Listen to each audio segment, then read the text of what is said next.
السلام علیکم ورحمۃ اللہ وبرکاتہ۔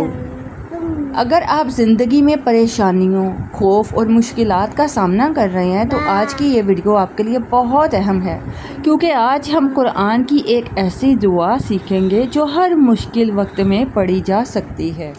آج کے دور میں ہر انسان کسی نہ کسی مشکل میں ہے، کبھی مالی پریشانی ہو، کبھی ذہنی دباؤ ہو، کبھی گھر کے مسائل ہوں، تو آپ اس دعا کو ضرور پڑھیں۔ ایسے وقت میں ہمیں ایک مضبوط سہارا چاہیے ہوتا ہے، اور وہ سہارا ہے قرآن پاک کی یہ آیت۔ اللہ تبارک تعالیٰ قرآن میں فرماتا ہے، سورۃ توبہ کی آیت نمبر 129، حسبی اللہ لا الہ الا ہوا علیہ توکلت وہو رب العرش العظیم۔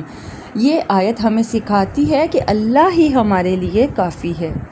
جب بندہ دل سے کہتا ہے حسبی اللہ، تو وہ اللہ پر مکمل بھروسہ کرتا ہے، اور اللہ ایسے بندے کے لیے راستے آسان کر دیتا ہے۔ اس دعا کو آپ مشکل وقت میں پڑھیں، صبح اور شام پڑھیں، دل سے یقین کے ساتھ پڑھیں۔ یہ کوئی جادو نہیں بلکہ اللہ پر مکمل توکل ہے۔ یاد رکھیں، اللہ پر یقین ضروری ہے، صبر ضروری ہے، نماز کی پابندی ضروری ہے۔ اگر آپ بھی چاہتے ہیں کہ اللہ آپ کی مشکلات آسان کرے تو آج سے یہ دعا شروع کریں اور کمنٹ میں آمین ضرور لکھیے۔